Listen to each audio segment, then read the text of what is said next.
On Osrc News at 7, Governor Ayedatiwa attacks Idori Kingmaker's speedy selection of new monarch.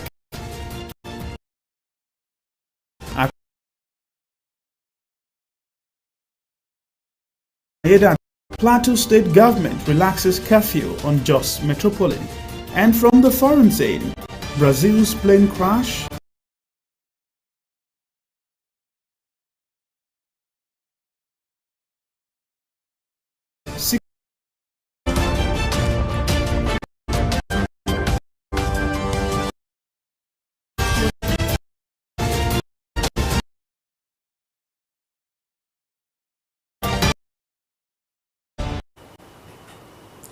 Good evening and thanks for joining us on the news tonight.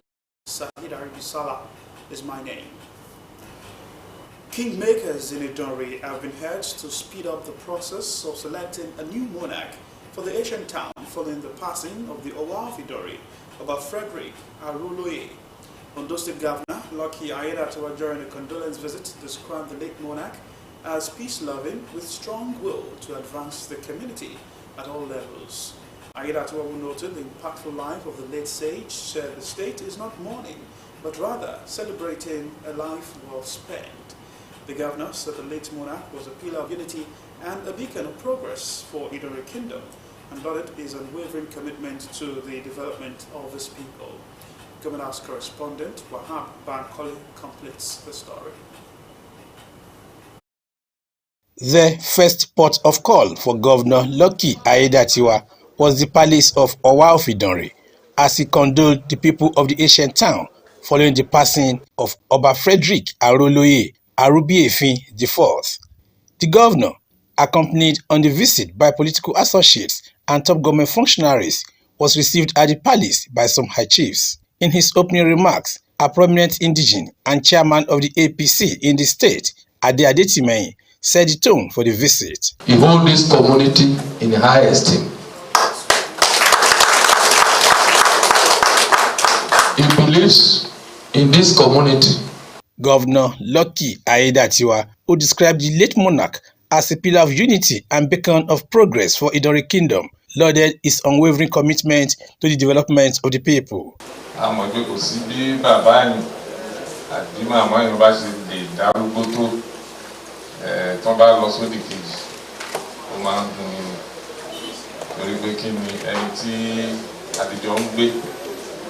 Láti kékeré wa tí à ń wò bí bàbá tó ń rán wa ṣẹ́ tá ń lọ tá ń bọ̀ tí à ń sùn tá ń jí tó ń rán wa lọ sílé ìwé tó ń ṣe bí bàbá gidi fún wa. Ìrẹ́pọ̀ yẹn pọ̀ dáadáa. Tó bá wá rí bẹ́ẹ̀ kò sí ni. Ètò máa ń dùn ni pé kò ń ṣe pé bóyá kò tó pé kán lọ ṣùgbọ́n pé a ní rí wọn mọ́ yẹn. Ìyẹn gan ni ohun tó máa ń dùn níbẹ̀. Àwọn olóyè náà kábíyèsí náà ti jọ ń bọ̀ tipẹ́tipẹ́. Wọ́n sọ lẹ́ẹ̀kan náà ti ṣe olórí gbogbo àwọn ọba ìpínlẹ̀ Ondo lẹ́ẹ̀mẹ́ta. Ìjọba kó máa ń yí lọ máa ń bọ̀ ní ó máa ń yí lọ máa ń bọ̀ ní. Ó fi hàn pé wọ́n pẹ́ lórí oyè náà. Àwọn àti ìjòyè gbogbo wọn náà ti jọ ń ṣe pọ̀. Tí ó bá rí bẹ́ẹ̀ kó máa dùn tí mo bá yín kẹ́dùn. Mo dẹ̀ tún fẹ́ bá yín yọ̀ láti dúpẹ́ lọ́wọ́ Ọlọ́run pé ẹ̀yin lẹ gbẹ̀yìn bàbá. The governor, who acknowledged the ongoing process of selecting a new monarch, urged the kingmakers to choose a rightful heir to the throne without delay. Responding on behalf of the royal family, the late monarch's first son, Prince Babatope Aruluoye, expressed gratitude to the governor for his presence and support.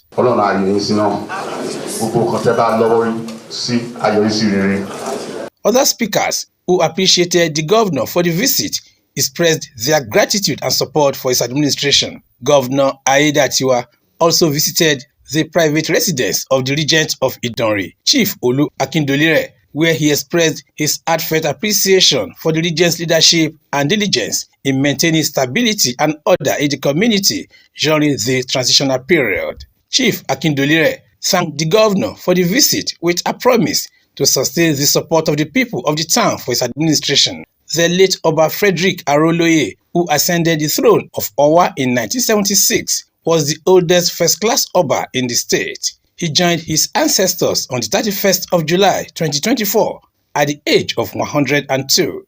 From Idori, Wahab Bankole, Osrc News.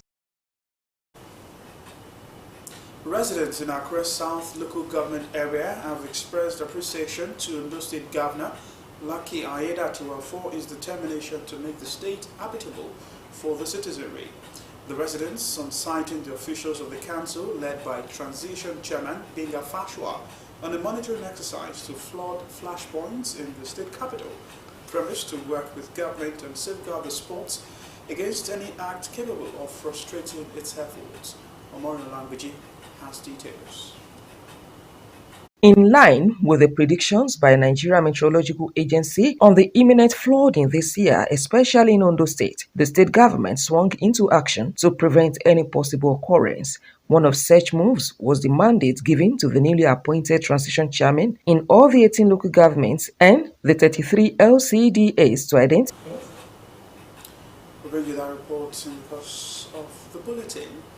After a sustained period of high prices of food commodities, the cost of tomatoes and peppers in Akure have decreased, bringing relief to consumers after a prolonged period of high cost. This downward trend has sparked optimism that prices will continue to decline, offering hope for more affordable produce soon. A survey of markets in Akure reveals a significant drop in tomato prices, with a large basket of tomatoes now selling for 35,000 naira, down from 70,000 naira just a few months ago. Osrc's Abidemi Akinrotoye, who surveyed the market, reports that buyers and sellers attribute the recent rises in prices to several factors. The report. Shasha Market in Akure is bustling with activities as buyers and sellers engage in vibrant trade, exposing the reality of soaring commodity and their impact on consumers. Traders and other stakeholders said the price hike has affected not only pepper and tomatoes, but also a wide range of commodities, including rice, garri, and beans. Because nothing come down. Everything they cost every day. Even though some company that were buying something for their hand, they call us say Monday, something still won't put money. So nothing come down, everything costs. A tomato vendor, Ajayi Agnes, highlighted the distinct varieties of tomato seed available, specifically distinguishing between the Hausas and Yoruba, spices each with its unique characteristics and attributes.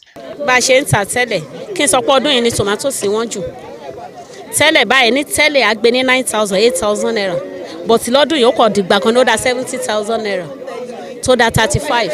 Another vendor, Morenike Ayodele, pointed out that government policies are largely responsible for the high prices and that she was unable to obtain the goods she wants to sell at a lower price. Ìlówà sídìí míì wà tó bá lo ọjọ́ méjì nílé àti rọ̀, sídìí míì wà báyìí ó lè lo ọ̀sẹ̀ kan kó tó rọ̀.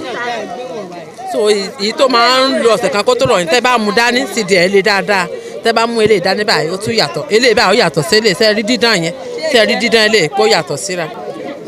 Ó sì máa irú ọdún tó kọjá báyìí, irú àwọn eléyìí tá ń tà ní 17 báyìí, wọn ò lè ju àjò 7,000 8,000. Consumers also share their struggling with the high prices, revealing how they have had to make difficult adjustments to cope despite the inconvenience. It's still very expensive, although the bell pepper is a bit, the price has gone down a bit. With the price of commodity now, if we can compare with last week, this one, the price is low than last week on, because tomato now is lesser than what we bought last week. Àpò gàrí báyìí 40,000. Tẹ́lẹ̀ èyí tó ń fi ra 40,000 báyìí ra ẹ̀kún mọ́tò ló máa rà tẹ́lẹ̀. Báàgì ráìsì foreign 95,000. Nàìjíríà táwọn èèyàn tún rí jẹ́ 85,000. Òróró táwọn èèyàn lè sọ pé bóyá wọ́n tó máa bá lọ school kan sórí oúnjẹ dáná fún wọn. Ìgò 17 lọ́jà. The government should help us, should consider we the Nigerians. The vendors and consumer acknowledge that the issues of high prices varies, attributing it to only the government policies, but also to factors such as inadequate rainfall and transportation challenges, urging government to employ a comprehensive approach, listening to the concerns of people and doing its best to address the problems. Now return to the story on the Akure South local government residents' appreciation to Governor Lucky Aiyedatiwa for making the state habitable for the citizenry. The residents, on citing the officials of the council led by its transition chairman Benga Fashua on a monitoring exercise to flood flashpoints in the state capital, promised to work with government and safeguard the sports against acts capable of frustrating its efforts. Omoyolambiji has details. With their communities to receive first-hand information on their challenges. This is the transition chairman of Akure South local government, Dr. Benga Fashua, overseeing one of the projects being executed by the state government in his domain. Arere River along Iriakari Rita Bele axis, Elegbin at Alade Toyinbo of Odiolowo, and Araromi River at Kenaland in Ijoka axis are among the areas visited by the government officials. I want to thank Ondo State government and the honorable chairman that had come on a good time for doing this type of job for us. When it rains like this, all these places are just filled up. So we want to thank the government for this initiative.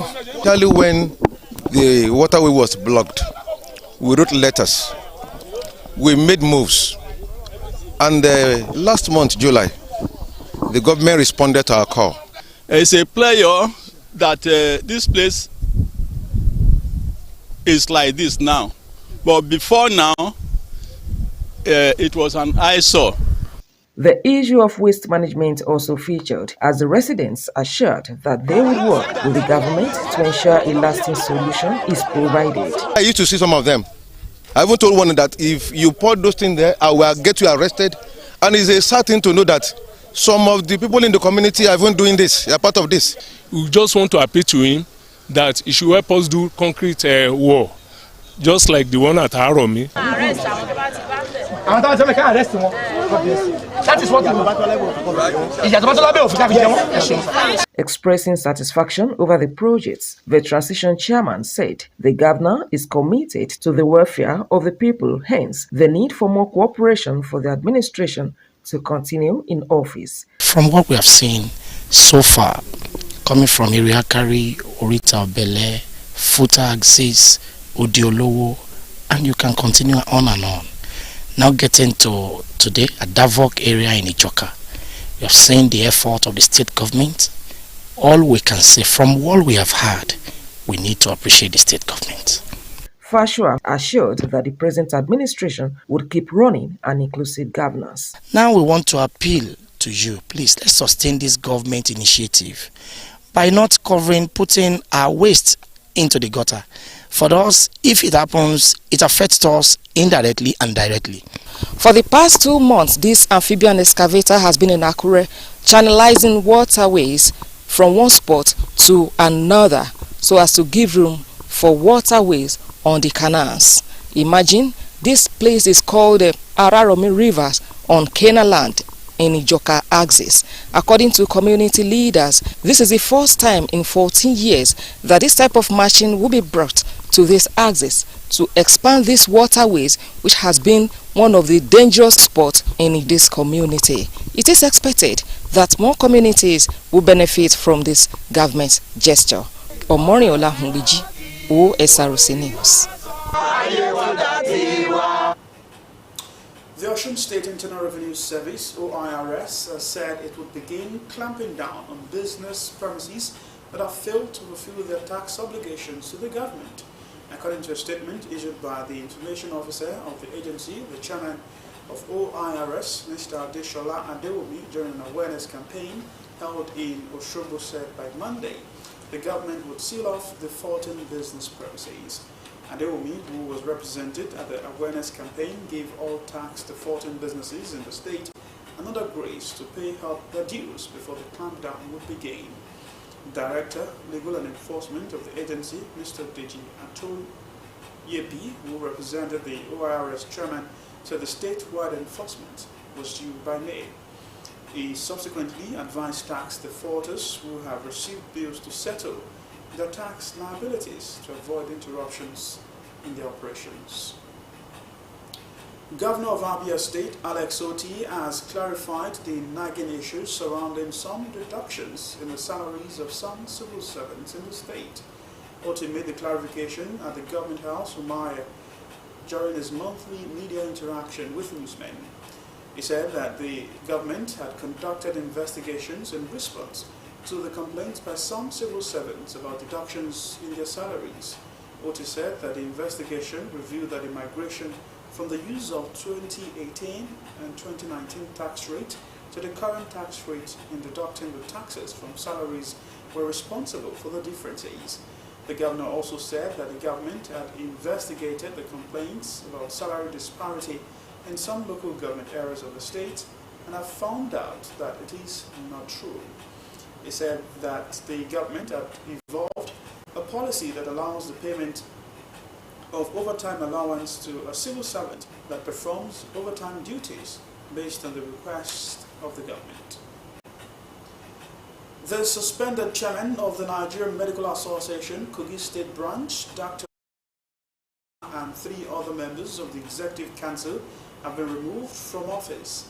The removal was contained in a report adopted by members of the association during the 2024 NMA Kogi Annual General Meeting held in Lokoja, the state capital. Olushola and the 3 others were accused of gross misconduct and abuse of office. Presenting the report, the chairman, Kogi State NMA Disciplinary Committee, Dr. Ashton Ojo Tule, said the committee observed refusal of the suspended chairman, treasurer, director of social welfare, and the financial secretary to defend themselves despite ample opportunity given to them. The State Disciplinary Committee also observed that the failure of the chairman, Dr. Olushola, to convene a State Executive Committee meeting in the last 6 months is a violation of the bylaws. Additionally, in the report, recommended the impeachment of the suspended chairman and the 3 others with effects from the date they were suspended. We're due to take a break on the news at 7. We'll be back with more stories. Please stay with us.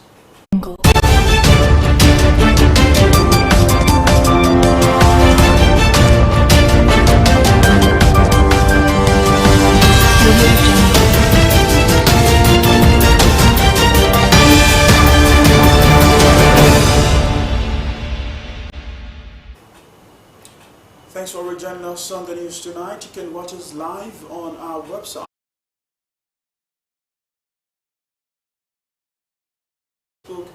at Osrc TV and on YouTube. You can subscribe to our channel, Osrc TV Ondo. To security matters now, the Kaduna State Security Council has warned that criminal elements masquerading as protesters will not be spared following a review of the current security situation in the state. In a statement issued by the Commissioner for Internal Security and Home Affairs, Samuel Aruwan, said the Council announced that the unverified processions were prohibited due to the public safety and security concerns in the state.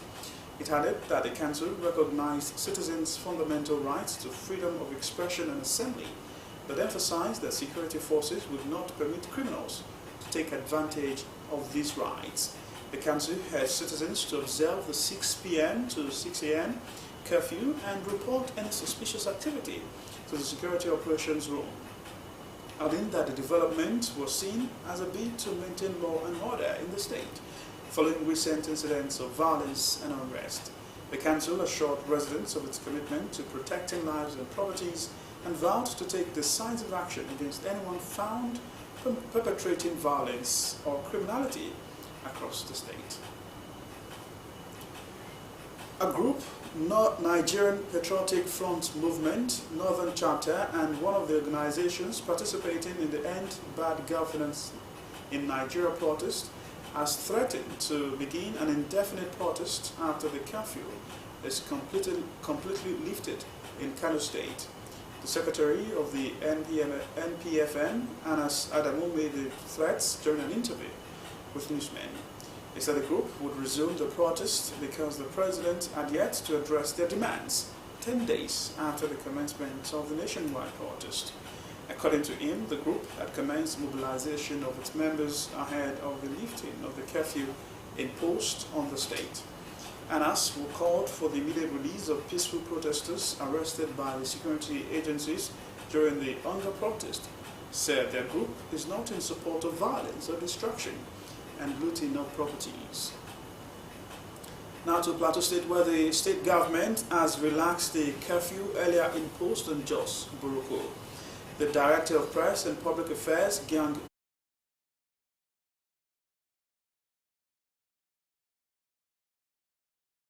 was made following an improvement in the area's security situation and the behavior of residents. He stated that residents are now allowed to conduct their lawful activities from 10 a.m. to 6 p.m. daily. This arrangement will remain in place until further notice.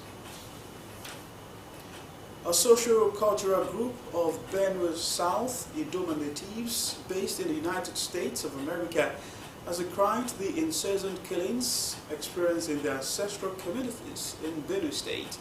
The group's president, Dr. Edwin Ochai, made this disclosure during its 28th annual convention in New Jersey. He noted that these senseless acts of violence not only claim precious lives, but also sow fear and instability among the people. Ochai also urged Idoma natives living outside the country to invest in youths back home. He added that businesses cannot flourish in an environment where safety is not guaranteed. Nigerians living in the United Kingdom have expressed fear over the recent attacks on immigrants in the country, saying they feel threatened and unsafe. Britain has been plunged into a series of protests that erupted early last week following the death of 3 young girls in a knife attack in Southport, northwest England. Protesters attacked mosques, buildings, housing asylum seekers, cars and houses, including a library which was set ablaze. Shops were also looted. Prime Minister Keir Starmer warned that the rioters would be sentenced within a week. Despite the assurance given, some Nigerians say the rioters targeted immigrants and some homes belonging to Nigerians were attacked. The British High Commissioner to Nigeria, Richard Montgomery, assured Nigerians in the UK are safe. An Israeli airstrike on a school building sheltering displaced Palestinians in Gaza City has killed more than 70 people. Fadl Nahim, head of Al-Hali Hospital, where many of the casualties were taken, said those were the victims who had been identified so far, with the remains of many others so badly disfigured that identification was difficult. An Israeli military spokesman said Al-Tabain school served as an active Hamas and Islamic Jihad military facility with approximately 20 militants operating there. Israel's military said it had precisely struck Hamas terrorists operating within a Hamas command and control center embedded in the Al-Tabain school. The strike has been criticized by Western powers as well as regional countries which have said it shows Israel has no desire to reach a ceasefire or end the Gaza war. A plane carrying 61 people has crashed near Sao Paulo in Brazil, killing all on board. The aircraft had left the southern state of Paraná and was heading to Sao Paulo when it suddenly went down in the town of Indo. Blessing Obe has the details. Shocked neighbors captured the moment a plane literally dropped from the sky. Nobody on the ground was hurt, but all 61 people on board died. I thought it was going to fall in our yard. It was scary, but thank God there were no victims among the locals. It seems that the people inside the plane were the real victims, though. The plane fell in the midst of a residential compound in the outskirts of Brazil's largest city, Sao Paulo. The flight had left the southern state of Paraná and was heading to Sao Paulo, when it suddenly lost altitude and speed. The regional airline company for a past confirmed that none of the 57 passengers and 4 crew members had survived. Emergency responders rushed to the site of the crash to put out the fire before it spreads to neighboring houses. A very sad scene, the plane catching fire. I arrived when it happened and just thought about praying for these people because that's what they needed. Brazil's President Luiz Lula da Silva interrupted a speech to mourn the dead and what is considered to be the worst airplane accident in the country since 2007. I have to be the bearer of some very bad news. I'd like everyone to stand for a minute of silence. Adriano Jazis was among some 10 passengers who didn't board the flight. I even argued with the man from the airline who didn't let me board at the last minute. Now I can only thank him. I don't know his name, but he saved my life. Investigations are now underway to discover what went wrong. What we have so far is that the aircraft did not communicate with the control teams that there was an emergency. Meanwhile, forensic teams are trying to recover the remains of the victims. Blessing Obe, Osrc News. Meanwhile, in response to the tragedy, Brazil's President Luiz Inácio Lula da Silva has declared a 3-day period of national mourning. The city government of Valinhos, involved in the recovery efforts, confirmed there were no survivors. The aircraft, a twin-engine turboprop, was reported to have taken off with all systems operational and without any flight restrictions. Vilpas has pledged full cooperation with the investigation and support for the victims' families. People in a small village in Serbia are fighting to block an EU-backed lithium mine in their valley. Last month, the government restored mining company Rio Tinto's license to extract the minerals which is used in electric vehicles. Environmentalists and activists have planned a major rally in the capital, Belgrade. Aderuke Crowley has more. These fields in western Serbia could soon disappear if a lithium mining project gets the go-ahead, and when greenery disappears, so do insects. Vladimir Kovacic is worried not just for his bees, but also for his earth and even his community. I'm defending the property and existence of my family and my children. Here, we pledge with our lives for such things. In Yada Valley, Blue Pillars mark an exploration site on land so rich in lithium, the European Union is keen to benefit.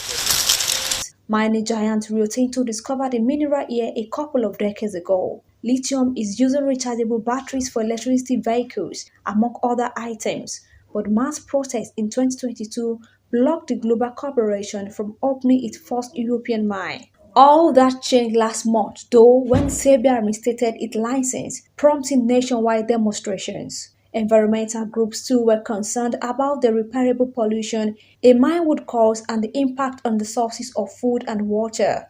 Rio Tinto is planning the mine in valleys with rivers, which often flood fields and could carry any toxic material downstream. So this is a huge risk to the entire region, not only for Jadar, but for everything downstream on the Drina and Sava rivers and for Belgrade. The Serbia government, which blames misinformation for the protest, is trying to force closer ties with the EU, and the bloc want to reduce its dependency on Chinese lithium. Lacto Kovacic is not convinced, though the farmer says his village isn't interested in profit. He says they were raised on the land and they would die on it too. Aderunke Kolawole, Osrc News. And to end the news tonight, another look at the major stories. We told you that Governor Lucky Aiyedatiwa has tasked Idore kingmakers on speedy selection of a new monarch for the ancient town, following the passing of the Owafidori of Frederick Aruluye. Also informed you that Accra residents have commended the state governor for making the state habitable. Plateau State government has once again relaxed curfew on Jos Metropolis. And from the foreign zone, a plane has crashed near Sao Paulo. in Brazil, claiming 61 lives. And that's the news tonight. Thanks for watching. Good evening.